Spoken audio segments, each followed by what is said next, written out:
హల్లెలూయా. ప్రియమైన దేవుని సంగమా, గమనించండి. మనము బైబిల్లో నుంచి కొన్ని విషయాలు మనం ఈ యొక్క పునరుత్థాన దినము జ్ఞాపకం చేసుకున్నాం. యెహోషువ గ్రంథం 7వ అధ్యాయం మొదటి నుంచి చివరి వరకు మనం చదవగలిగితే అక్కడ ఒక ఇశ్రాయేల్ యొక్క పనితీరు మనకు కనబడుతుంది. చూడండి, యెహోషువ గ్రంథం 7వ అధ్యాయం మొదటి నుంచి మనం చదువుకుందాం.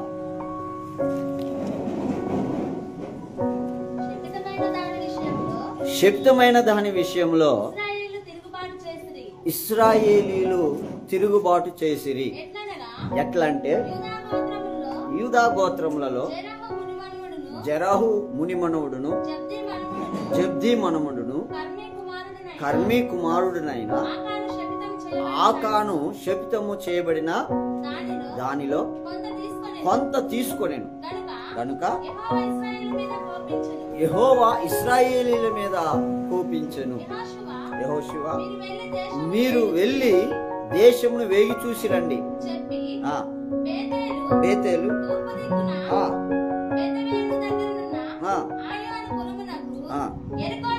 ఎరుకో నుండి ఏగుల వారిని పంపగా వారు వెళ్ళి ఆయిపురమును వేగు చూసి యెహోషువ యొద్దకు తిరిగి వచ్చిరి. జనులందరినీ వెళ్ళనీయకము, అందరూ వెళ్ళనీయమాకు, 2-3 వేల మంది వెళ్ళి ఆయన పట్టుకొనవచ్చును.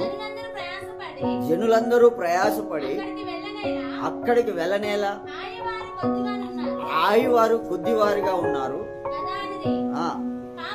కాబట్టి జనులు ఇంచుమించు 3,000 మంది అక్కడికి వెళ్ళిరి గాని వారు హాయి వారి ఎదుట నిలవలేక పారిపోయిరి. అప్పుడు హాయి వారు వారిలో 36 మనుషులను హతము చేసిరి. మరియు తమ గౌని యొద్ద నుండి చదువు షేబారీము వరకు వారిని తరిమి ఎక్కడ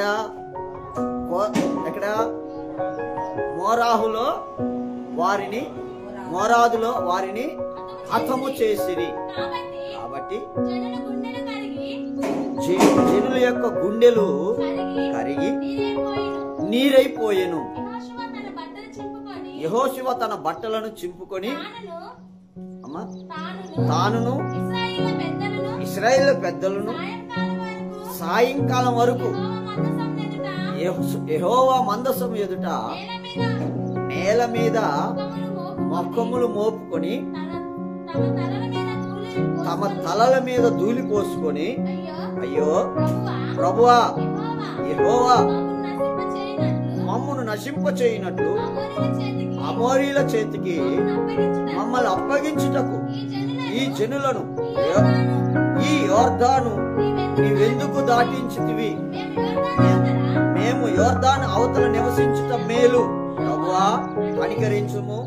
ఇశ్రాయేలీయులు తమ శత్రువుల ఎదుట నిలవలేక వెనుకకు తిరిగినందుకు నేనేమి చెప్పగలను?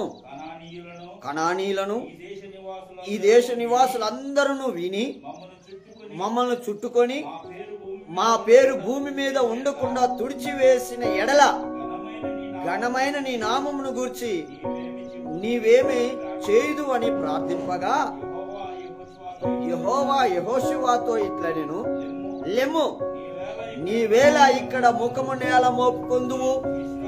ఇశ్రాయేలీలు పాపము చేసి ఉన్నారు. నేను వారితో చేసిన నిబంధన వారు మీరి ఉన్నారు.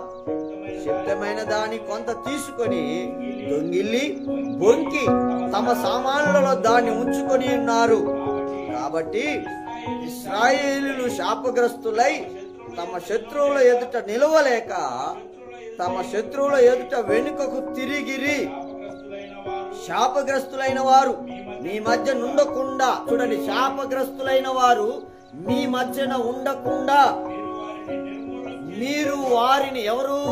శాపము లేని మీరు శాపగ్రస్తులైన వారు మీ మధ్య ఉండకుండా మీరు వారిని నిర్మూలము చేస్తేనే తప్ప నేను మీకు తోడై ఉండను.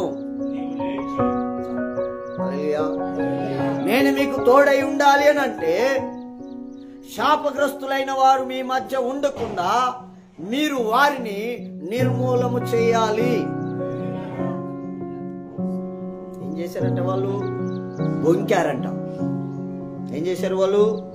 బొంకారంట. ఏమని బొంకారు? శాపమైనవి దేవుడు తీసుకోవద్దంటే మీరేమైనా తీసుకున్నారా? తెచ్చారని మేమేం తేలేదండి, మేమేం తీసుకోలేదండి, మేము వాళ్ళ దారికి పోలేదు. శాపగ్రస్తులు మీ మధ్య ఉండకూడదు.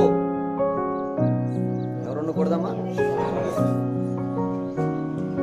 హలో, శాపగ్రస్తులతోనే సవాసం చేస్తున్నాం, శాపగ్రస్తులు కూడు తింటున్నాం, శాపగ్రస్తులు ఇళ్లలో నివాసం చేస్తున్నాం, శాపగ్రస్తులని అంటేసుకొని వెళ్తున్నాం. ఇక్కడ మీరు గమనించాలి, ఎవరు తెచ్చారట? ఆకాను దొంగతనం చేశాడు. ఎవరు చేశారు దొంగతనం? ఎవరి మీదకి వచ్చింది శిక్ష? శాపం ఎవరి మీదకి వచ్చింది? ఇశ్రాయేలీల మీదకి వచ్చింది. న్యాయం చెప్పాలి మీరు. శిక్ష ఎవరి మీదకి రావాలి? మేము తప్పు చేస్తే తప్పు చేసిన మీదకి రావాలి కదా. తప్పు చేసినని వదిలేసి ఉట్టోళ్ళు ఎందుకు మరణం పొందాల్సి వచ్చింది? ఉట్టోళ్ళు ఎందుకు మరణించవలసి వచ్చింది? ఉట్టోళ్ళ మీదకి ఎందుకు దేవుని కోపం వచ్చింది? ఉట్టి వాళ్ళ మీదకి అంటే మంచి వాళ్ళ మీదకి, మంచి వాళ్ళు ఎందుకు కష్టపడాల్సి వస్తుంది? శాపగ్రస్తుని నువ్వు చంపటం లేదు గనక, శాపగ్రస్తుని మధ్యలో ఉండకుండా చేయటం లేదు గనక, శాపగ్రస్తులతో నువ్వు స్నేహం చేస్తున్నావు గనక, శాపగ్రస్తులకి నీవు నివాసం ఇస్తున్నావు గనక, శాపగ్రస్తులను నీవు నీతో ఉంచుకుంటున్నావు గనక, ఉండనిస్తున్నావు గనక పిల్లారా, నీవు దేవుని ఉగ్రత నీ మీదకి రావటానికి కారణమైంది. ఈ దేవుడు చెప్తున్న మాట అంటే, అందుకనే మీరు కనిపెట్టి, మీరు జాగ్రత్తగా ఉండండి. మీరు కనిపెట్టి చదవగలిగితే చదవండి. దశలోనికి రాసిన పత్రిక చివరి అధ్యాయం, మొదటి పత్రిక. మేము ఈ పత్రిక మూలముగా చదవండి.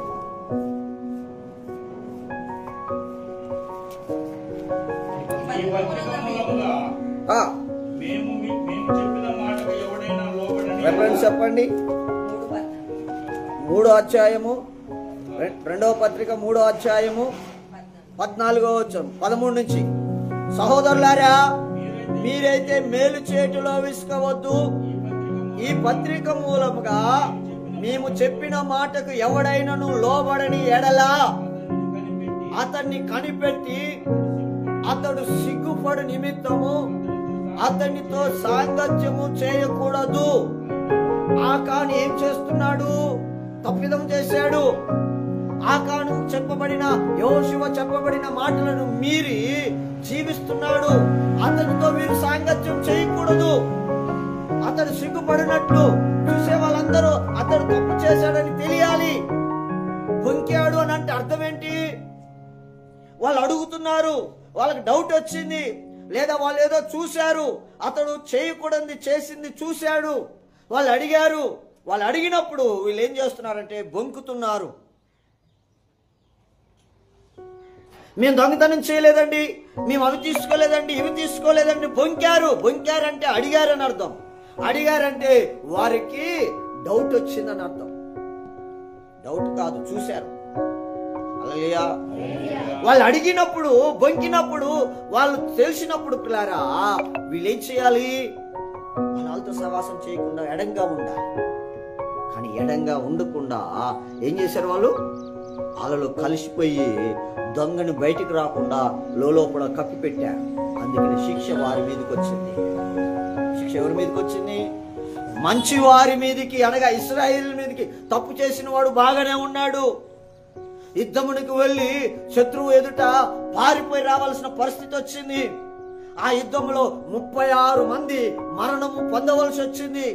కారణం దేని వలన అంటే పిల్లరా, ఆకాను చేసిన తప్పిదము వలన. ఏమిటి ఆయన చేసిన తప్పిదం అని అంటే పిల్లరా, దొంగతనం. ఆయన ఏం చేశాడు? దొంగతనం.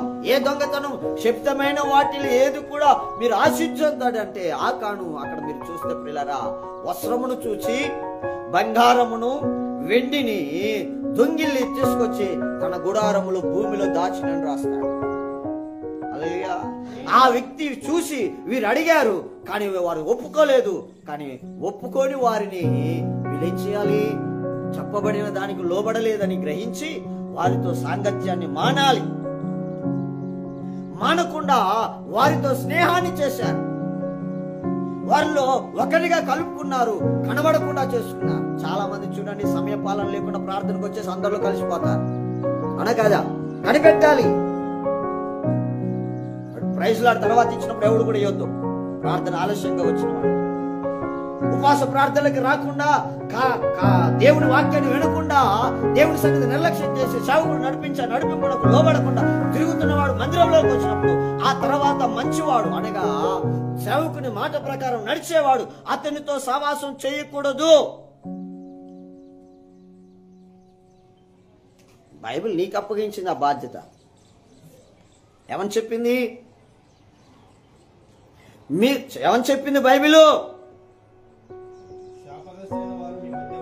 శాపగ్రస్తులైన వారు మీ మధ్య ఉండకుండా మీరు వారిని నిర్మూలము చేసితేనే తప్ప నేను మీకు తోడై ఉండను. మరి దేవుని యెహోషువ చెప్పినప్పుడు, దేవుడు చెప్పిన దాని ప్రకారం యెహోషువ చెప్తున్నప్పుడు, యెహోషువ చెప్తున్న ప్రకారం సైన్యం నడవాలా వద్దా? సైదమ్మా, నిద్ర వస్తుంది.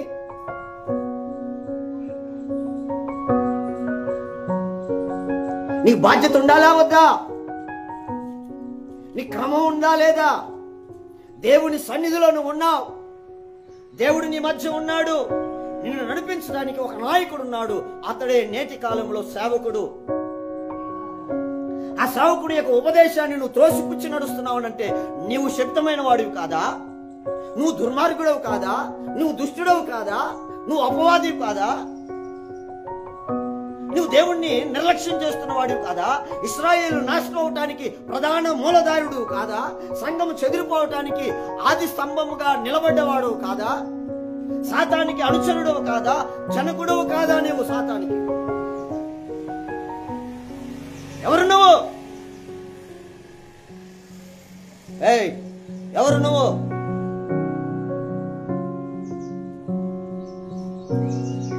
దేవాలయంలో కార్యములు జరుగుతున్నప్పుడు దైవికమైన కార్యాన్ని నిర్లక్ష్యం చేసి దేవుణ్ణి రాజుగా పెట్టుకోవలసిన నీవు, దేవుడు నాకు రాజుగా వద్దని లోకాన్ని, లోకాధికారిని రాజుగా పెట్టుకుని తిరుగుతున్న నీవు దేవునికి ఇష్టడు ఎలా అవుతావు? మరి దేవునికి ఇష్టడుగా బ్రతుకుతున్న నీవు దేవునికి ఇష్టడుగా లేకుండా తిరుగుతున్న వాడిని నువ్వు చంపవలసిన బాధ్యత ఉందా లేదా? అతనితో స్నేహం మానుకోవాల్సిన బాధ్యత ఉందా లేదా? నోటితో చెప్పండి. నువ్వు రాసుకొని పూసుకొని తిరుగుతావు. 3 దినాలు ఉపవాస ప్రార్థనలు ఎంతమంది వచ్చారు? ఎంతమంది రాలేదు అని అడిగితే ఒక్కడు కూడా చేయెత్తడానికి ధైర్యం లేదు. కారణం ఏంటంటే నీ దుర్మార్గత మాకు తెలుసు. దేవుడు చీట్లేసేంతసేపు నువ్వు ఉండొద్దు. దేవుడు చీట్లేస్తే చచ్చిపోతావు. నీకున్న ఆస్తి, యావదాస్తి, పిల్లలు, జల్లలు మొత్తం A to Z బూడిద అయిపోద్ది. గమనించుకోండి. ఆ కాను సీట్లేసేంత వరకు ఒప్పుకోలేదు. అలాంటి పరిస్థితి వచ్చేంత వరకు ఒప్పుకోలేదు ఆ కాను. ఆడ పై వచనాలు మీరు చదివితే పిల్లరా, అతడు బొంకెను అని ఉంటది. చదవండి ఆ మాట.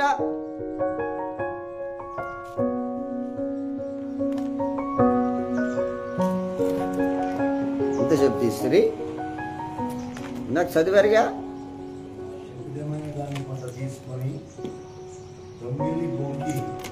దొంగిల్లి వచ్చినాం 11వ వచనం, యోషువ గ్రంథం 7వ అధ్యాయం 11వ వచనం. శబ్దమైన దాన్ని కొంత తీసుకొని దొంగిల్లి, చూడండి, బొంకిరు. బొంకిరు అంటే అడిగిరు. ఎవరో అడిగితే ఏం చేశారు? వంకటం మొదలు పెట్టారు. బొంకిరు. అడిగినప్పుడు బొంకకుండా ఒప్పుకొని విడిచిపెడితే ఇలా ఆకాను చచ్చిపోయేవాడు కాదు. ఇశ్రాయేలు ప్రజలు ఆ యొక్క మోయాబీయుల చేతిలో ఓడిపోయేవాళ్ళు కాదు. యెహోషువ నేలమట్టం వంగి ప్రార్థన చేయాల్సిన అవసరం వచ్చేది కాదు. దేవుడు ఇన్వాల్వ్ అయ్యేంత వరకు నీ పాపాన్ని ఒప్పుకోకుండా తిరిగావా, జాగ్రత్త. ఆయన ఇన్వాల్వ్ అయితే నీవు మరణము తథ్యం. సేవకుని ఇన్వాల్వ్ వరకే నువ్వు మార్పు చెందగలిగితే సంతోషం. సేవకుడిని అడిగినప్పుడు నువ్వు చెప్పగలిగితే, అప్పుడు ఒప్పుకోగలిగితే అక్కడ నీకు క్షమాభిక్ష దొరికింది. దేవుడు ఇన్వాల్వ్ అయిన తర్వాత నీకు క్షమాభిక్ష దొరకదని విషయాన్ని జ్ఞాపకం చేసుకో. ఉన్నారా పోయిరా? హల్లెలూయా, హల్లెలూయా. మరణం ఎలా వచ్చిందో యెహోషువకి అర్థం కావటం లేదు. ఎందుకు ఓటమి పాలైంది?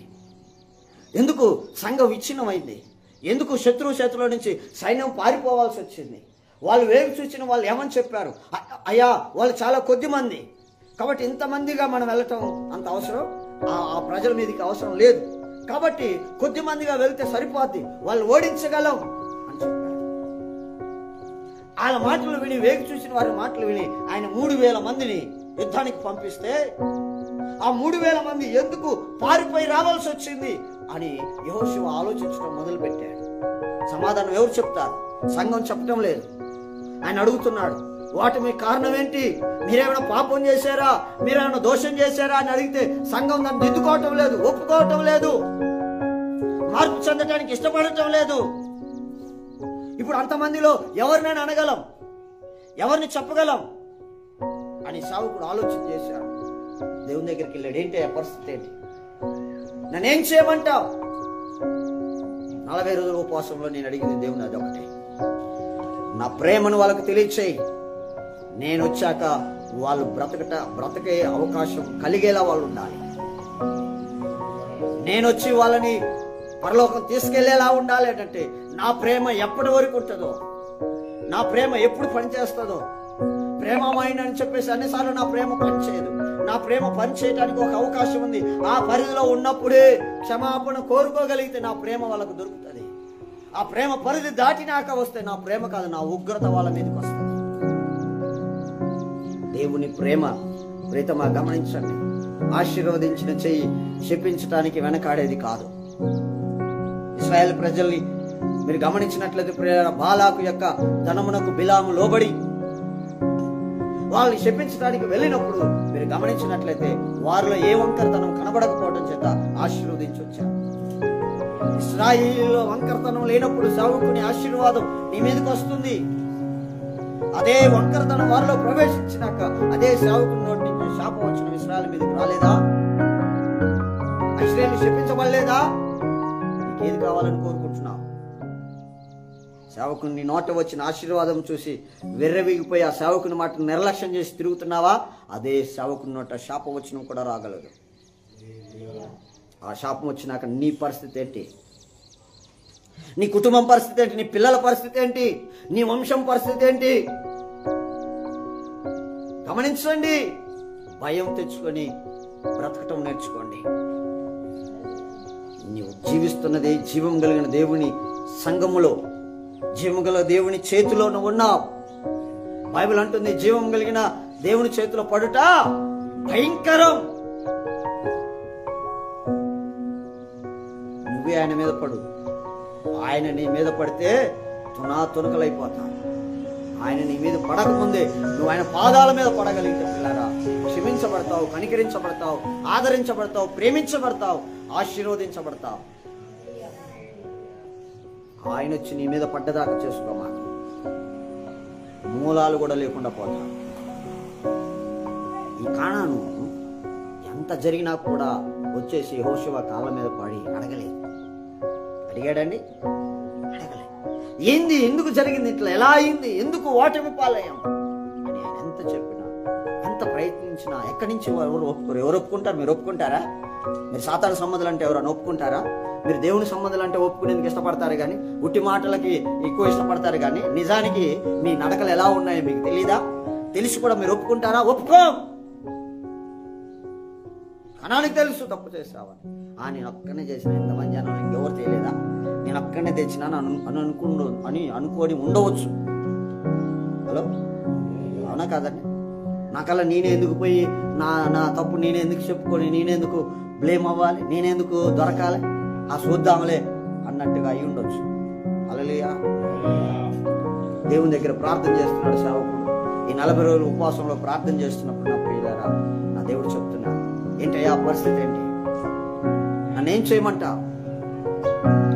మరొకసారి అడుగుతున్నాను, నేను నన్ను క్షమించి నాకు ఉత్తరం ఇవ్వు ప్రభు అని చెప్పేసి 40 రోజుల ప్రార్థన, ఉపవాస ప్రార్థనలో దేవుని బ్రతిమాలుకుంటున్నాను. నీ సేవ చేయమంటావా, లేకపోతే వదిలేసి వెళ్ళి నన్ను మంచిగా జాబ్ చేసుకోమంటావా? ఏదో ఒకటి. జాబ్ అయితే చేయను ఎట్టి పరిస్థితుల్లో, గవర్నమెంట్ ఉద్యోగం కానీ ప్రైవేట్ ఉద్యోగం కానీ ఎట్టి పరిస్థితుల్లో నేను చేయను. ఎందుకంటే అది నాకు షూట్ అవ్వదు, అది నాకు షూట్ అయ్యేది కావాలి. హల్లెలూయా. ఎందుకంటే నా మైండ్ నేనేంటో నాకు తెలుసు కాబట్టి. అలాగని అందరూ అలా ఉండరు. దేవుడు ఎవరికి ఏది ఇస్తాడో దాని ప్రకారం ఆయన. హల్లెలూయా. కాబట్టి నువ్వు ఒక్కసారి నాకు మరొక్కసారి క్షమించి, నన్ను క్షమించి నాకు మరొకసారి క్లారిటీ ఇవ్వు ప్రభు అని 40 రోజులు ఉపవాస ప్రార్థనలో దేవుని దగ్గర మొరపెట్టాడు. నీ బైబిల్ బోధించమంటే బోధిస్తా, వద్దు అని అంటే నీ బైబిల్ చదువుకుంటూ ఒక విశ్వాసిగా నేను బ్రతికేస్తా, ఒక విశ్వాసిగా నా జీవితాన్ని కొనసాగించుకుంటాను. ఎందుకు ఈ కరువు, ఎందుకు ఈ జీవన విధానం, ఎందుకు ఈ అవిధేయుల మధ్యలో నేను నివసించడం, ఎందుకు ఈ తిరుగుబాటుదారులని ఇంకెంతకాలం నన్ను సహించమంటావు? ఒకటి, నేను నీకు వద్దని అనుకుంటే నాకు తెలియచేయి, నేను సైడ్ అయిపోతాను, దీన్ని ఎవరికైనా అప్పగించేస్తాను. లేదు నన్ను చేయమంటావా, వాళ్ళనన్నా సరిచేయి, లేకపోతే వాళ్ళనన్నా నిర్మూలన చేసి నాకు కొత్త సంఘానన్నా.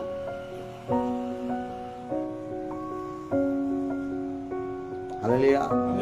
మార్చనన్నా మార్చు వాళ్ళని, లేదంటే వారిని ఇక్కడి నుంచి లేకుండా తొలగించు. కానీ వారి మధ్యలో నేను నివాసం చేయలేదు. నేను మోషే లాంటి గొప్ప సేవకుని కాదు. ఆయన అడగలే, నేను అడుగుతున్నా. ఆయన అంటే అడ్డుపడతాను, నేను అడిగితే ఆయన ఎందుకు అడ్డుపడతాను? అడ్డుపడ్డ దేవుడే ఏమంటున్నాడు, మోషే ఏమంటున్నాడు, అయ్యా ఇలా వల్ల నా ప్రాణం విసిగిపోతున్నాను. అవునా కదా? ఇసుగొడుతున్నారు సేవకుని ప్రాణాన్ని. ఎంతగా ఇసుగొడుతున్నారని అంటే నయ్యకుండా, కొట్టకుండా, తిట్టకుండా. అవునా కాదమ్మా? హలో, ఉన్నారా లేరా? ఉన్నారా? కొట్టకుండా, తిట్టకుండా, ఏమనకుండా. మీ అంత నైపుణ్యత నాకు లేదు. హల్లెలూయా. మీకున్నంత నాలెడ్జ్ నాకు లేదు. నాకున్న నాలెడ్జ్ అలా ఒకటే, యేసయ్యను గురించి చెప్పటం, ప్రార్థన చేయటం. యేసయ్యను గురించి చెప్పటం, ప్రార్థన చేయటం. అంతకు మించి నాకు ఎత్తులు, చిత్తులు, నత్తులు లేవు. ఈరోజు పిల్లరా, సంఘాలను చెదరగొట్టి, సేవకులను ఏడిపించి, విశ్వాసులను మరులు కలుపుకొని, విశ్వాసులు కూడా దుర్మార్గులై, దుష్టుల్లాగా మారి, దురద చెవులు కలిగిన వాళ్ళై, కల్పనా కథల వైపు మళ్ళీపోయి, ఎక్కడ సులువుగా ఉందని చూసుకొని అందులో చొరబడిపోతున్నారు. ఒక క్రమం లేకుండా వాళ్ళే ఈరోజు పెద్ద సేవకులుగా చలామణి అవుతున్నారు. పెద్ద పెద్ద సేవకులుగా చలామణి అవుతున్నారు. ఏ పెద్ద సేవకుడు అని చెప్పుకున్నా అక్కడ ఎక్కడనో పుట్టి, ఎక్కడనో పెరిగి ఏదో ఒక సేవకుడు కన్నీరు మున్నీరు ఏడుస్తున్నారు. ఏదో ఒక సేవకుడు కష్టపడి అతని కోసం, అతని కుటుంబం కోసం ప్రార్థన చేస్తే అతడు ఎరిగి పెద్దవాడై ఫలాలు ఫలించే సమయంలో దొంగల్లాగా దోసుకొని వెళ్ళిపోతున్నారు. దుర్మార్గులు కూడా, దుర్మార్గులు లాంటి విశ్వాసులు కూడా కొంతమంది దుర్మార్గుల్లాగా వెళ్ళిపోతున్నారు. దుర్మార్గుల్లాగా వెళ్ళిపోతున్నారు. దుర్మార్గులు అన్నట్లే దుర్మార్గుల్లాగా వెళ్ళిపోతున్నారు. ప్రీతమా, గమనించండి. మనము పరలోక రాజ్యం చేరాలన్నది దేవుని ఉద్దేశమైనది. అపవాదిని ఎదిరించాలి, జయించాలి, జయధ్వనులు మోగించవలసిన వారమైన మనము, ఇశ్రాయేల్ ప్రజలు ఏం చేస్తున్నారంటే పారిపోతున్నారు. పారిపోవటానికి గల కారణం వారిలో బలం లేక కాదు, వారిలో తప్పుందని కాదు, వారిలో యుద్ధ నైపుణ్యత లేదని కాదు, కానీ దేవుడు వారికి తోడు లేడు. వాళ్ళకి అర్థమైపోయింది, వారి బలం చేత ఎంతకాలం మనం జయించలేదురా బాబు, ఏంద్ర ఈ రోజు మనం ఈ శత్రువులను చూసి వాళ్ళని జయించలేకపోతున్నామని పారిపోతుంటే తరిమి 36 మందిని చంపేశారు. ఆ 36 మంది చావటానికి కారణం ఈ ఆకాను కాదా? హలో, ఆ ఆకాను యొక్క వంశం ఏంటంటే యూదా వంశం. యూదా అనగా స్తుతి, ప్రార్థించువారు, స్తుతించువారు. దేవుని ప్రార్థించి స్తుతించే వాళ్ళు ఏమయ్యారు? దొంగలయ్యారు, అవిధేయులయ్యారు. లేదా ఈరోజు ప్రార్థన చేసే వాళ్ళే, ప్రార్థనా పరులు అనుకున్న వాళ్ళే ఈరోజు ప్రార్థనకు దూరం అయిపోవట్లేదా? భక్తి పరులు అనుకున్న వాళ్ళే దేవుని సన్నిధిని నిర్లక్ష్యం చేయటం లేదా? నిజాయితీ పరులు అనుకున్న వాళ్ళే దేవునికి ఎడంగా బ్రతకటం లేదా? ఇంత ఎందుకు వస్తుంది? దొంగతనం లోపలికి వచ్చిందంటే దొంగతనమునకు, దోచుకున్నటకు, నాశనం చేయటకు, హత్య చేయటకు వచ్చును అనగా అపవాది లోపల సింహాసనం వేసుకున్నాడు. అందుకని ఈరోజు లోకాధికారి దగ్గర నువ్వు మంచివాడు అనిపించుకుంటున్నావు. నీకు లోకంలో లోకాధికారి దగ్గర నీకు మంచి పేరు వస్తుందంటే పిల్లారా, దేవుని దగ్గర నీకు చెడ్డ పేరు వచ్చిందని అర్థం. నీ హృదయంలో పిల్లారా దేవునికి చోటు ఉందంటే నీవు లోకమునికి దూరంగా ఉంటావు, సంఘానికి దగ్గరగా ఉంటావు, దేవుని పనికి దగ్గరగా ఉంటావు. ఇలా దేవుని పనికి దూరంగా ఉండి లోకంలో నువ్వు చేస్తున్న వృత్తికి దగ్గరగా ఉంటున్నావు, అక్కడ పని బాగా వస్తుందంటే లోపల హృదయంలో అపవాది సింహాసనం మీద ఆసీనుడై ఉన్నాడని జ్ఞాపకం చేసుకోవాలి. మీరు చూడండి, చీటికి మాటికి నువ్వు ఉద్యోగం చేసే దగ్గర చీటికి మాటికి సెలవులు పెడితే నీకు యాజమాన్యం దగ్గర నీకు మంచి పేరు ఉంటుందా? చెప్పరేంటండి, ఎందుకు ఉండదు? చీటి మాటికి నువ్వు సెలవులు అడుగుతావు, నెలకు 2 సెలవులు అడుగుతావు, నెలకు ఉపవాస ప్రార్థనలు ఉంటాయి కనుక మిమ్మల్ని ఉద్దేశించే 2వ శనివారం పెడితే శుక్రవారం ఒకరోజు సెలవు పెట్టుకుంటే చాలు, గురువారం రోజు సాయంత్రం నుంచి శుక్రవారం సెలవు పెట్టుకోండి, శనివారం సెలవే ఉంటుంది కనుక ఒక్క సెలవుతో మీకు 3 రోజులు ప్రార్థనలో పాలు పొందడానికి అవకాశం ఉంటుందని మీకు అవకాశాన్ని కల్పిస్తే ఆ ఒక్కరోజు కూడా సెలవు అడగటానికి నీకు మనసు లేదు.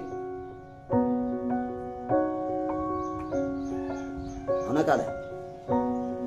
ఆ ఒక్కరోజు సెలవు పెట్టే మనసు నీకు లేదు. ఒకవేళ సెలవు పెడితే ఏమైందంటే యజమాని దగ్గర నీకు ప్రతి నెల ఏంటంటే సెలవులు ఏమో ఎక్కువైపోతున్నాయి అని అంటారు. మళ్ళీ ఆ సెలవులు నీకు నీ అమ్మోళ్ళ ఇంటికి, నీ అయ్యోళ్ళ ఇంటికి, నీ అత్తగారింటికి, నీ అమ్మగారింటికి, నీ అన్నింటికి ఏ విధంగా కార్యక్రమాలు జరిగితే పోవటానికి సెలవులు కావాలి కదా, కాపాడుకోవాలి. నెలకు ఒక 2-3 సెలవులు ఉంటే వాటిని కాపాడుకొని వాటికి ఉపయోగించుకోవాలి కదా. ఎందుకంటే నువ్వు లోక స్నేహాన్ని వదులుకున్న వాడు కాదు.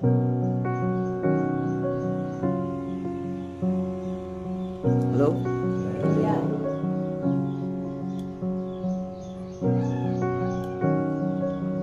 ఉన్నారా? ఉన్నారా? లేదు యాడు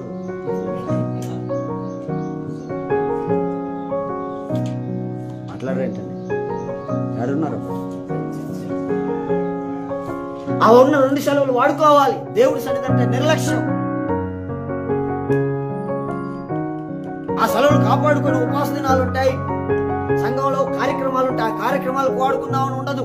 ఎందుకనంటే వాళ్ళకు మంచిగా ఉండాలి కదా, వాళ్ళ దగ్గర మనకు మంచి పేరు రావాలి కదా.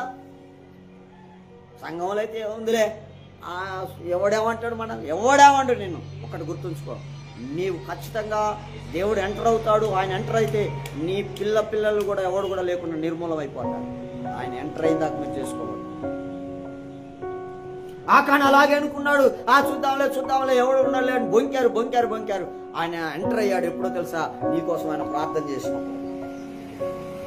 సేవకుడు నీ కొరకు వెళ్ళి ప్రార్థన చేస్తున్నాడు. నీ కొరకు సేవకుడు 40 రోజులు ఉపవాసం ఉండి ప్రార్థన చేశాడు. ఈ ప్రార్థనలో తేలిన ప్రతిఫలం ఏంటంటే ఆ కాను లాంటి వారు లోపల ఉన్నారు.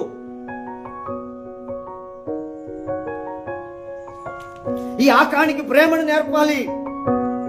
ఈ ప్రేమను విడిచిన ఈ ఆకానికి ప్రేమను గురించి వివరించాలి. దేవుడు నిన్ను ప్రేమిస్తున్నాడు కుమారుడా, కుమారి. ఆయన ప్రేమను నువ్వు సంపాదించుకునే విషయంలో నిర్లక్ష్యం చేస్తే ఆయన ఉగ్రత రాబోతుంది. నేను అడుగుతున్నాను, నన్ను ఏం చేయమంటావు ప్రభువా? నేను ఈ సేవని చేయలేకపోతున్నాను. ఇంకొక నెల వస్తే 20 సంవత్సరాల సేవ. ఈ 20 సంవత్సరాల సేవలో చూస్తే ఏది సేవ? ఎవరు ఉన్నారు? ప్రతి ఒక్కడు అలుగుడే, ప్రతి ఒక్కడు నీరసులుడే, ప్రతి ఒక్కడు తిరుగుబాటు చేసుడే, ప్రతి ఒక్కడు ఏదో ఒక రకంగా ఏదో భిక్ష వేసినట్లుగా. హలో, సావుకుని ఏదో వీళ్ళు పెంచి పోషిస్తున్నట్లుగా వీళ్ళ ఆస్తులను తీసుకొచ్చి సావుకుడికి ఇచ్చి ఆయన గణపరిచినట్లుగా.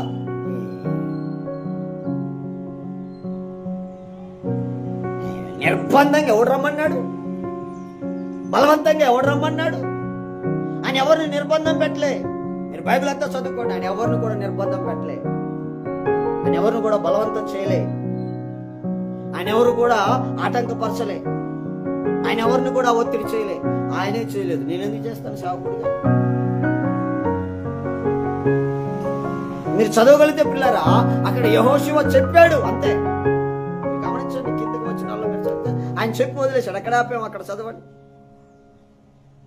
నీవు లేచి జనులను పరిశుద్ధపరచి వారితో ఇలాగ చెప్పుము. ఎక్కడ చదువుతున్నావు? 13 చదవండి. రేపటికి మిమ్మల్ని మీరు పరిశుద్ధపరచుకొనుడి. నీవు లేచి జనులను పరిశుద్ధపరచి వారితో ఇలాగ చెప్పుము. ఎవరు పరిశుద్ధపరచాలి? హలో, మరి ఆ యెహోషువ మాటని దాటిపోతున్న వాడు ఏం చేయాలి మరి? ఈయన వల్ల ఏముంది, పాస్టర్ గారి వల్ల ఏముంది, మమ్మల్ని దేవుడు దీవించాడు, మమ్మల్ని దేవుడు ఆశీర్వదించాడు, దేవుడు మమ్మల్ని పరిశుద్ధపరిచాడు, దేవుడు మమ్మల్ని లేవనెత్తాడు అంటారా? సాగుకుని కూరలు కరివేపాకులాగా తీసి పడేస్తున్నారు. కూరేసేటప్పుడు అరే కరివేపాకు తేపరా అని ఉరుకులు పెట్టేస్తారు. అవునా కదా? అవసరమైతే గ్యాస్ తగ్గించుకుంటారు, అవసరమైతే గ్యాస్ బంద్ చేసిపోతారు. అవునా కదా? అవసరం అప్పుడు కరివేపాకు తినేటప్పుడు ఏరి పడేస్తున్నారు. కరివేపాకు కంటే హీనంగా ఈరోజు క్రైస్తవులు సేవకులను చూడటం లేదా? హలో, అవునా కాదండి? దేవుడు పరిశుద్ధపరచవచ్చు కదా. ఇశ్రాయేలు మాట్లాడట్లేదు, నోటితో చెప్పాలి. మీరు సువార్తలో అది పాత నిబంధన, కొత్త నిబంధన లేదంట. పాత నిబంధనలో పరిశుద్ధపరచమన్నాడు, కొత్త నిబంధనలో నువ్వు ఎవరిని క్షమిస్తావు పాపాలు, వాడిని నేను క్షమిస్తాను, వాని పాపాలు నేను క్షమిస్తాను. అర్థం మారలే, విధానం మారిందంతే, చెప్పే విధానం మారిందంతే. హల్లెలూయా, హల్లెలూయా. ప్రియులారా, ఈరోజు సంఘంతో దేవుడు సంఘాన్ని పరిశుద్ధపరచమని సేవకుడితో చెప్తున్నాడు. ఇలా సంఘాన్ని పరిశుద్ధపరచవలసిన బాధ్యత సేవకుడికి ఉందా లేదా? మరి పరిశుద్ధ పడవలసిన బాధ్యత మీకుందా లేదా? ఆకానికి లేదా బాధ్యత? అందుకనే యెహోషువ మీద ఏం చేస్తున్నాడు? తిరుగుబట్టి కత్తికి తీసుకొని రాలేదు, గొడవలు తీసుకొని రాలేదు, ఏం లేదు. ఏ యెహోషువ అయితే అడిగాడో ఆ విషయాలు ఒప్పుకొని ప్రాధేయపడట్లేదు, సీట్లు వేసే పరిస్థితి దాకా వచ్చింది. హలో, ఎవరు ఒప్పుకోవట్లేదు, ఎవరు పశ్చాత్తాపం రావట్లేదు, పైగా తిరుగుబాటు వస్తుంది. మాదేం పోయింది? సీట్లు వేయటం మొదలు పెడతా. హలో, సీట్లు వేసాడు యెహోషువ. సీట్లు వేయగానే యూదా గోత్రం మీదకి వచ్చేసి చదవండి అమ్మా. నువ్వు లే కాబట్టి ఇశ్రాయేలీయులను వారి గోత్రంలో వలసను బట్టి దగ్గరికి రప్పించినప్పుడు యూదా గోత్రం పట్టబడెను. అది కాకుండా ఇందాక నువ్వు లేచి జనులను పరిశుద్ధపరిచి వారితో ఇలాగ చెప్పుము.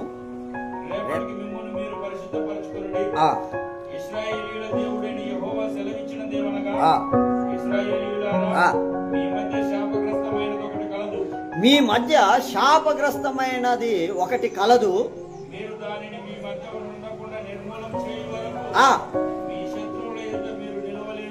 మీరు మీ శత్రువుల ఎదుట నిలవరు. అది నాశనం అయ్యేంత వరకు మీరు మీ శత్రువుల ఎదుట నిలబడలేరు. మీరు రేపు ఉదయం ఒక్కొక్క గోత్రాన్ని నేను కబురు పంపుతాను.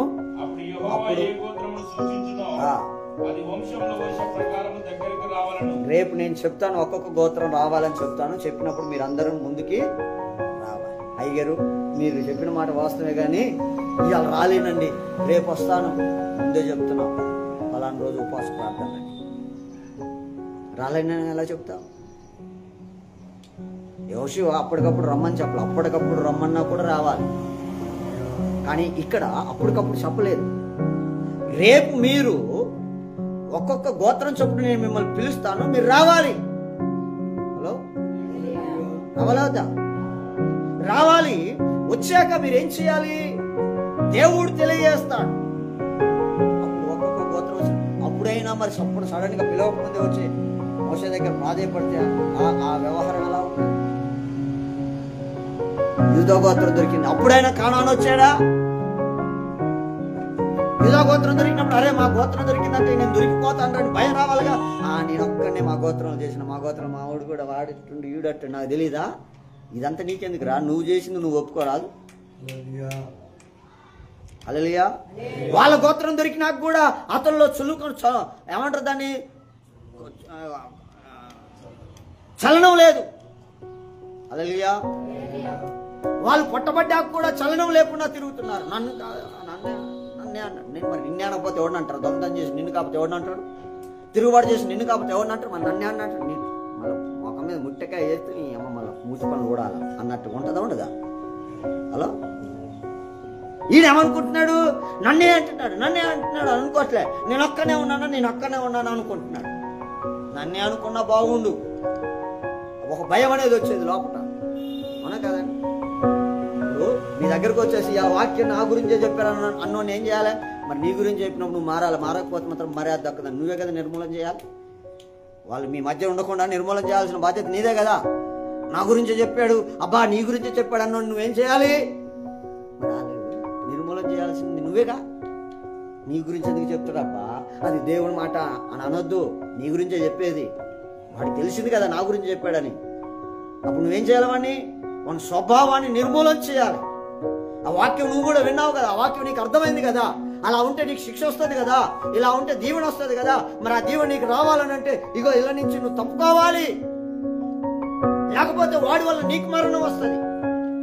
హలో, నీకు దేవుడు తోడు లేకుండా పోతాడు. కాకుండా నీ గురించి ఎందుకు చెప్తాడు అనొద్దు. నీ గురించే చెప్పిండు కదా దేవుడు, నీ గురించే మాట్లాడాడు కదా. నువ్వు అంటున్నావు, నువ్వే ఒప్పుకున్నావు కదా. ఆ పాపాన్ని వదిలిపెట్టు. నువ్వు ఆ స్వభావాన్ని నువ్వేం చేయాలి? ఏం చేయాలమ్మా?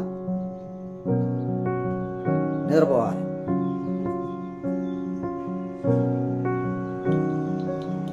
ఏం చేయాలరా? నీతో అనొద్దు. నా గురించి చెప్పిన అన్నోనికి బుద్ధి చెప్పాల్సిన అవసరం నీకుందా లేదా? మరి నా గురించి అన్నోంది మళ్ళీ నువ్వు ఎలా స్నేహం చేస్తున్నావు? ఏమండి? హలో, వాడు నా గురించే నువ్వు వాడి దొంగతనం, వాడే పుచ్చగా దొంగ ఎవరంటే బుధాలు జరుగుతున్నట్టు వానికి వాడే వచ్చి నీకు చెప్తున్నప్పుడు నువ్వు వాడి స్వభావాన్ని నిర్మూలన చేయటం మానేసి నీ గురించి అని చెప్తాం. మా దేవుని మాట మా ఎవరి గురించి అని చెప్తాడు. కాదు, నీ గురించి అని నీకు తెలిసిందిగా. అందులో తప్పు ఆడుందో నువ్వు సరి చేసుకో. లేకపోతే దేవుని ఉగ్రత నీ మీదకి వస్తుందని నువ్వు ఒక్క మాట అంటే ఆ స్వభావం మారదు.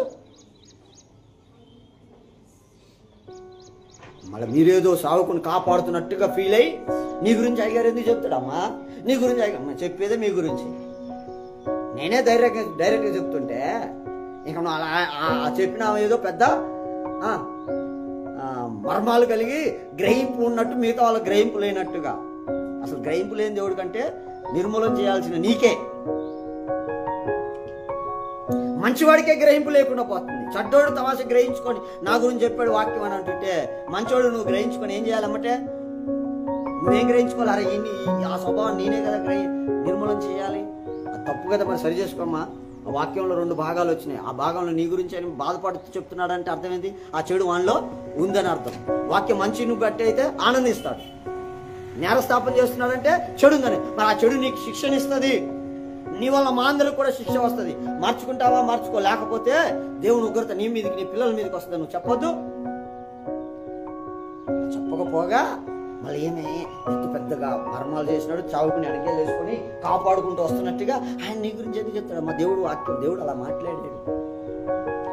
దేవుని వాక్యమే ఏం మాట్లాడిందో నువ్వు విన్నావుగా, దాన్ని సరిచేయాలి.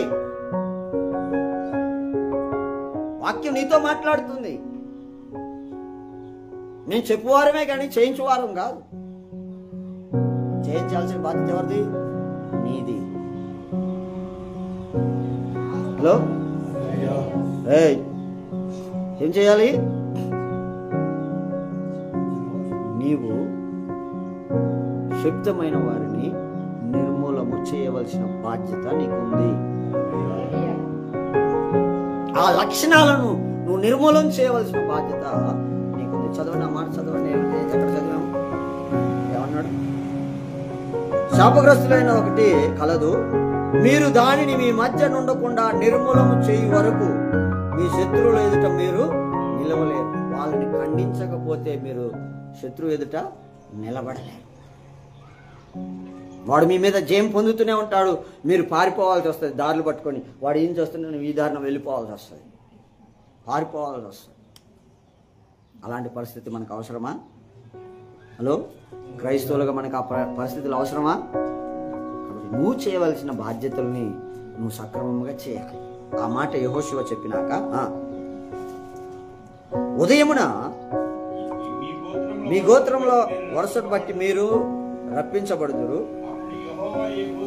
అప్పుడు యెహోవా ఏ గోత్రమును సూచించునో వంశముల వరుస ప్రకారము రావెలను.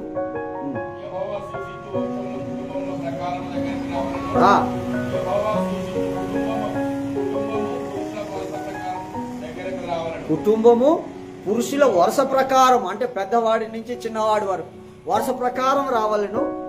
అప్పుడు చూడండి, ఎవని దగ్గర దొరుకునో వానికి కలిగిన వారిని అందరిని, అంటే వాడికి సపోర్ట్ చేసే వారందరినీ, వాని కడుపున పుట్టిన వారందరినీ అగ్ని చేత కాల్చివేయవలెను. ఎలయనగా వాడు యెహోవా నిబంధనను మీరి ఇశ్రాయేలులో దుష్కార్యము చేసిన వాడు అనెను. దేవుని నిబంధన మీరిన వాడుతో నీకేం సవాసమే? వాడు ఏం చేయాలట? మాట్లాడరేంటంటే వాడు ఏం చేయాలట? ఏం చేయాలమ్మా? ఏం చేయాలి? మాట్లాడట్లేదు. నా మీద కత్తులు ఇస్తే కత్తితో కస కస కస పొడిచి చంపేటాడు చూస్తారు కొంతమంది. ఇస్తే కస కస కస కస ఆ మాట లేకుండా పొడిచేటట్టు. ఏం చేయాలంటే ఎవరిని? యెహోవా నిబంధన ఎవరైతే మీరుతారో వారు దేవుని చేత పట్టబడేంత వరకు ఒప్పుకోకుండా ఎవరైతే ఉంటారో వారిని ఏం చేయాలట మీరు? ఎందుకు? మీ వలన సంఘానికి శాపం వస్తుంది కనుక. మీ వలన సంఘానికి మంచివాడు శాపగ్రస్తుడు అవుతున్నాడు కనుక. మరి మంచివాడివైన నువ్వు నేనెందుకు ఆశీర్వదించబడట్లేదంటే ఇందుకే నువ్వు ఆశీర్వదించబడట్లా. హలో ఏ బాబు, ఎందుకు ఆశీర్వదించబడట్లేదు? ఎందుకు మంచివాడి కష్టాలు వస్తుంది? ఎందుకు మంచివాడు దీవించబడట్లేదు? ఎందుకు మంచివాడు గుర్తింపు రావటం లేదు? లోకంలో ఉన్నవాడు అక్రమంగా సొమ్ము చేసుకుంటున్నాడు. నువ్వు దేవుని దగ్గర మన దగ్గర ఏమంటావు? ఏం తలెత్తుకుంటావు? ఏం చేశాడు దేవుడు నీకు అని అంటావు. నీ వల్ల సంఘానికి అవమానం కాదా? సంఘానికి శాపం కాదా? మరి సంఘానికి శాపం అంటే ఎవరికి? నీకు కదా. అందుకనే కదా నిన్నే కదా వాడిని నిర్మూలన చేయమన్నా. మీరు వాడిని నిర్మూలన చేయకపోతే నేను మీకు తోడు రాను. ఎవరు రాడు? దేవుడు రాడు. దేవుడు తోడు రాకపోతే ఏమైపోతావు? కాబట్టి చదవండి. ఇశ్రాయేలులో దుష్కార్యము చేసిన వాడు, ఇశ్రాయేలీలలో దుష్కార్యము చేసిన వాడు అని. కాబట్టి యెహోషువ ఉదయమున లేచి ఇశ్రాయేలీలను వారి గోత్రముల వరుసను బట్టి రప్పించినప్పుడు యూదా గోత్రము పట్టబడక ముందే చెప్పాడు ఏం చేయాలి అన్నా కదండి. ఆ తర్వాత యూదా గోత్రం పట్టబడ్డది. ఒక్క నిమిషం. యూదా గోత్రం పట్టబడ్డది కదా, పట్టబడటానికి ముందే చెప్పాడు కదా, వాళ్ళు చంపేయాలి, కాల్చేయాలి, నిర్మూలన చేయాలి. వాళ్ళ వల్ల ఇశ్రాయేల్ ప్రజలకు ఏమొచ్చేసింది? శాపం వచ్చేసింది. కాబట్టి వాళ్ళు చంపేయాలన్నప్పుడు అరే మనం దొంగతనం చేశాము, మనం దేవుని నిబంధన మీరిన వాళ్ళతో సహవాసం చేస్తున్నాము, అయ్యా మమ్మల్ని క్షమించండి, ఇక మీదట మేము ఆ సహవాసాన్ని వదులుకుంటామని ఒప్పుకొని మనసు నీకు రాకుండా నువ్వు ఎప్పటిలాగానే వెళ్ళిపోయావనుకో జాగ్రత్త. నేను మొదటి నుంచి మీ అందరికీ చెప్పుకుంటూ వస్తున్నాను, క్రైస్తవ జనాంగం అందరూ గమనించాలి. ఇది ఒకరిని ఉద్దేశించి చెప్పేది, క్రైస్తవులని, ఇశ్రాయేలు ప్రజల్ని, యెహోవాని ఆశ్రయించిన ప్రజల్ని, యేసుక్రీస్తు నామములో రక్షణ పొందిన ప్రజల్ని, యేసుక్రీస్తు రక్తంలోనికి ప్రవేశించిన ప్రజలందరికీ మాట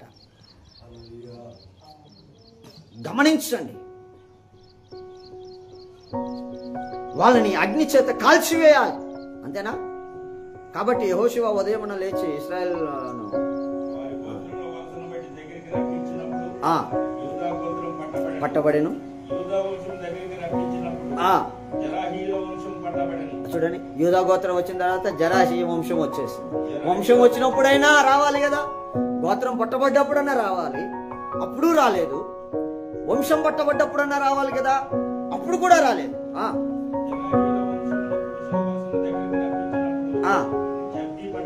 జబ్ది పట్టబడ్డప్పుడైనా రావాలి కదా, అప్పుడు రాలేదు. అతడును అతని ఇంటి పురుషుల వలసను దగ్గరికి రప్పించినప్పుడు ఆ, యూదా గోత్రంలోని జరాహుని మనవడును ఆ, జబ్ది మనవడును కర్మీ కుమారుడైన ఆకాను పట్టబడెను. ఆ, ఆకాను పట్టబడ్డాడు. అప్పుడు యెహోవా ఆకానుతో ఆ, యెహోషువ ఆకానుతో, ఆ, నా కుమారుడా ఇశ్రాయేలు దేవుడైన యెహోవాకు మహిమను చెల్లించి ఆ, ఆయన ఎదుట ఒప్పుకొని ఆ. నీవు చేసిన దానిని మరుగు చేయక నాకు తెలుపుమని నేను వేడుకొనుచున్నానని చెప్పగా, ఆ. ఆకాను యెహోషువతో, ఇశ్రాయేలు దేవుడైన యెహోవాకు విరోధంగా నేను పాపం చేసినది నిజము అని ఎప్పుడు చెప్తున్నాడు? మరి అంత నిజాయితీ పరుడు అయితే ఏమండి అప్పుడు చెప్పాలిగా. ఎన్ని అవకాశాలు వచ్చాయి నీకు, ఇప్పుడు కాదన్నా తప్పించుకునేందుకు అవకాశం లేదు. ఇక ఇంకా శిక్ష ఉండదు అనుకుంటున్నాడు. ఇంకా శిక్ష, ఇంకా మరణం కంటే శిక్ష ఉంది. ఇక నాకు దాయి కూడా చెప్పు, అసలు నువ్వేం చేసావు నాకు చెప్పండి అంటే ఆయన అంటున్నాడు, అయ్యా నేను దేవుని ఎదుట పాపం చేశాను. దోపుడు చూడండి, ఒక దోపుడు సొమ్ములో మంచి సీనారు పై వస్త్రము, 200 తులాల వెండి, 50 తులములు ఎత్తు కలిగిన బంగారుపు కమ్మి, ఆడు చూడగానే నా మనసంతా చెలించిపోయి అవి కావాలని సప్పున సెంగులో పెట్టుకొని, గొడ్లో దోపుకొని, జోబులో పెట్టుకొని ఊరికొచ్చానయ్యా. వచ్చి నా డేరా మధ్య అవి భూమిలో అగో నేనున్న గుడారంలో నేల మధ్యలో భూమిలో దాచిపెట్టాను, దాని కింద వెండి ఉంది. ఆ వెండి దాని కింద ఉన్నదాని ఆ. ఉత్తరమిచ్చి ఆ, తాను చేసినదంతా ఒప్పుకొనేను. ఎప్పుడు ఒప్పుకుండా దొరికినా, దొరికితే దొంగ లేకపోతే దొరన్న కానీ దొరికినా ఒప్పుకుంటే దేవుడు క్షమిస్తాడులే అంటే చూద్దాం. అప్పుడు యెహోషువ దూతలను పంపగా వారు ఆ డేరా ఎద్దుకు పరిగెత్తి చూసినప్పుడు అది డేరాలో దాచబడి ఉండెను. ఆ వెండి దాని కింద నుండెను. కాబట్టి వారు డేరా మధ్య నుండి వాటిని తీసుకొని యెహోషువ వద్దకును ఇశ్రాయేలీయుల వద్దకును తెచ్చి యెహోవా సన్నిధిలో ఉంచిరి. తరువాత యెహోషువయు ఇశ్రాయేలీయులందరూ జరాహు కుమారుడైన ఆకానును, ఆ వెండిని, ఆ పై వస్త్రమును, ఆ బంగారు కమ్మిని, ఆకాను కుమారులను కుమార్తెలను, చూడండి, కుమారులను కుమార్తెలను, ఎద్దులను, గాడిదలను, మందను,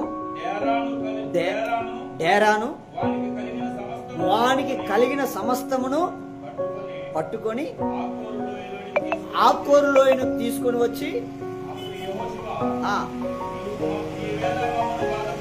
నువ్వు ఎలా మమ్మల్ని బాధ పెట్టావు,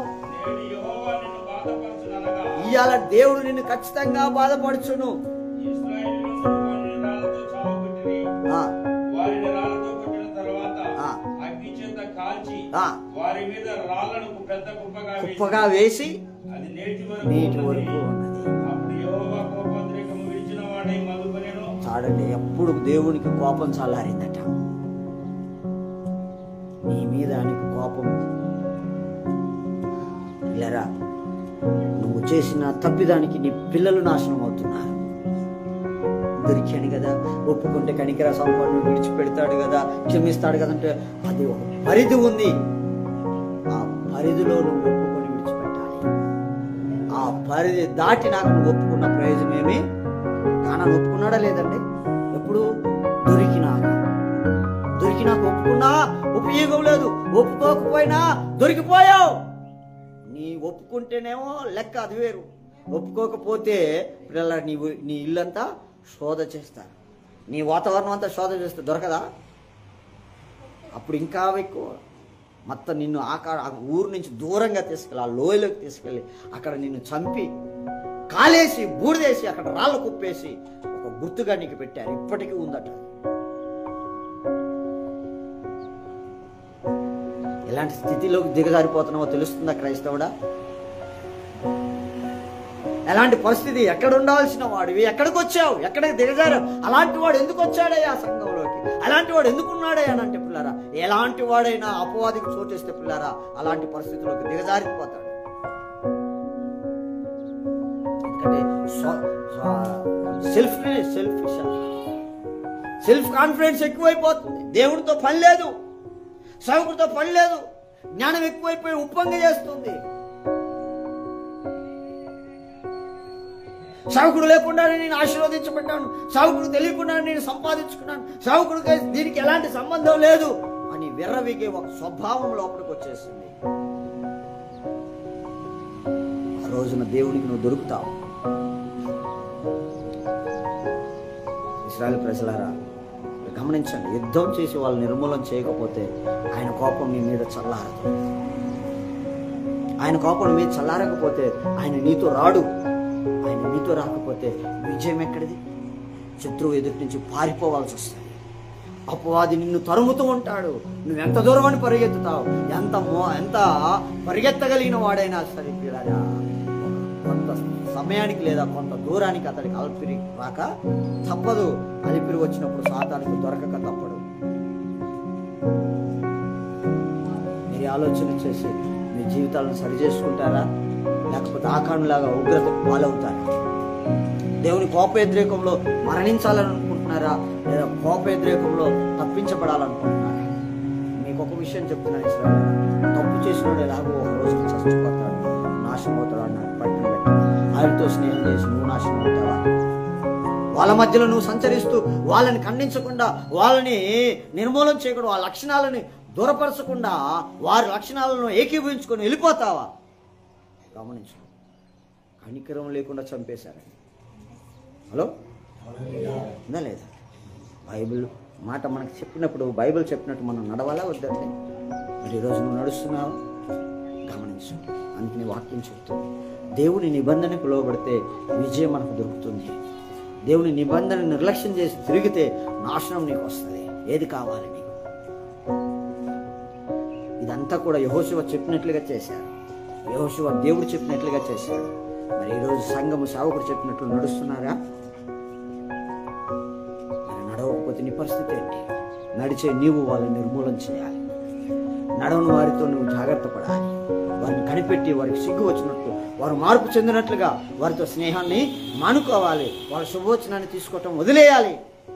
వాళ్ళ శుభవచనం చెప్పినప్పుడు చెప్పాలి, నువ్వు మందిరానికి రాలేదు, ఉపవాస ప్రార్థనలకు రాలేదు, సేవకుడు చెప్పిన కార్యక్రమాలను పాలు పొందేవా? పొందలేదు. మరి ఇలాంటి కార్యక్రమాలను తిరస్కరించి నిబంధనను మీరు నడుస్తున్న నీతో నాకు సాంగత్యం ఏంటి?